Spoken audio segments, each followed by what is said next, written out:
The Internet in the year 2009. We send emails, make calls over the Internet, and discuss topics we take an interest in.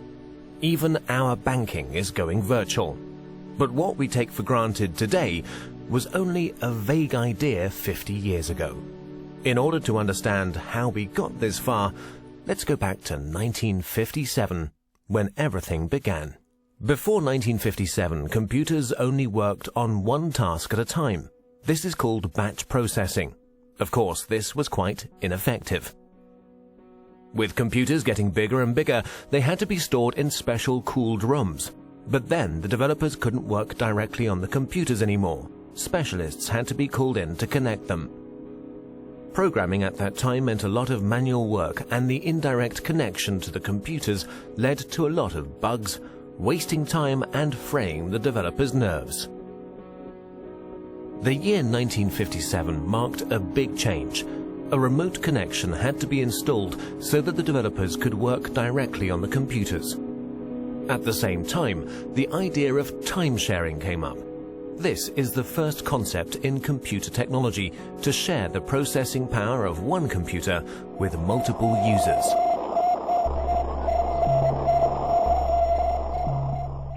On October the 4th in 1957, during the Cold War, the first unmanned satellite Sputnik 1 was sent into orbit by the Soviet Union. The fear of a missile gap emerged.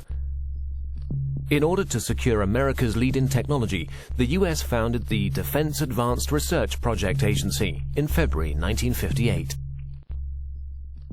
At that time, knowledge was only transferred by people. The DARPA planned a large-scale computer network in order to accelerate knowledge transfer and avoid the doubling up of already existing research. This network would become the ARPANET. Furthermore, 3 other concepts were to be developed, which are fundamental for the history of the Internet. The concept of a military network by the RAND Corporation in America. The commercial network of the National Physical Laboratory in England. And the scientific network Cyclades in France. The scientific, military, and commercial approaches of these concepts are the foundations for our modern Internet. Let's begin with the ARPANET, the most familiar of these networks. Its development began in 1966. Universities were generally quite cautious about sharing their computers. Therefore, small computers were put in front of the mainframe.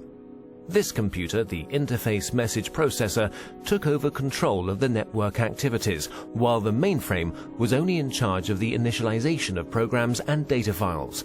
At the same time, the IMP also served as interface for the mainframe. Since only the IMPs were interconnected in a network, this was also called IMP subnet. For the first connections between the computers, the Network Working Group developed the Network Control Protocol. Later on, the NCP was replaced by the more efficient Transmission Control Protocol. The specific feature of the TCP is the verification of the file transfer. Let's take a short detour to England. Since the NPL network was designed on a commercial basis, a lot of users and file transfer were expected. In order to avoid congestion of the lines, the sent files were divided into smaller packets, which were put together again at the receiver. Packet switching was born.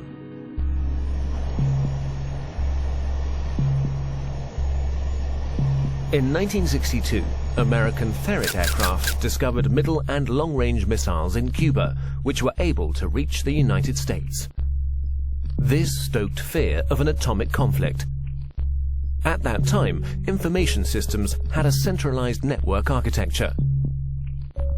To avoid breakdown during an attack, a decentralized network architecture had to be developed, which, in case of loss of a node, would still be operative. Communication still used to work through radio waves. That would have caused problems in case of an atomic attack. The ionosphere would be affected and the long-wave radio waves wouldn't work anymore. Therefore, they had to use direct waves, which, however, don't have a long range. A better solution was the model of a distributed network. Thus, long distances could be covered with a minimum of interference. Another milestone followed with the development of the French network Cyclades.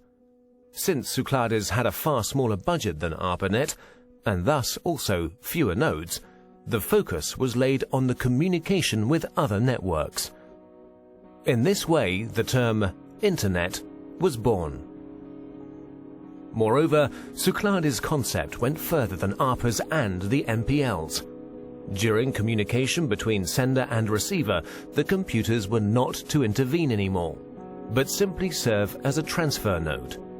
Cyclades' protocol went through all machines using a physical layer that was implemented into the hardware, providing a direct connection with the receiver, an end-to-end structure. Inspired by the Cyclades network and driven by the incompatibility between the networks, their connection gained in importance everywhere. The phone companies developed the X.25 protocol, which enabled communication through their servers, in exchange for a monthly basic charge, of course. DARPA's transmission control protocol was to connect the computers through gateways. And the International Organization for Standardization designed the OSI reference model. The innovation of OSI was the attempt to standardize the network from its ends, and the channel's division into separate layers. Finally, the TCP assimilated the preferences of the OSI reference model and gave way to the TCP/IP protocol, a standard which guaranteed compatibility between networks, and finally merged them, creating the Internet. By February 28, 1990, the ARPANET hardware was removed, but the Internet was up and running.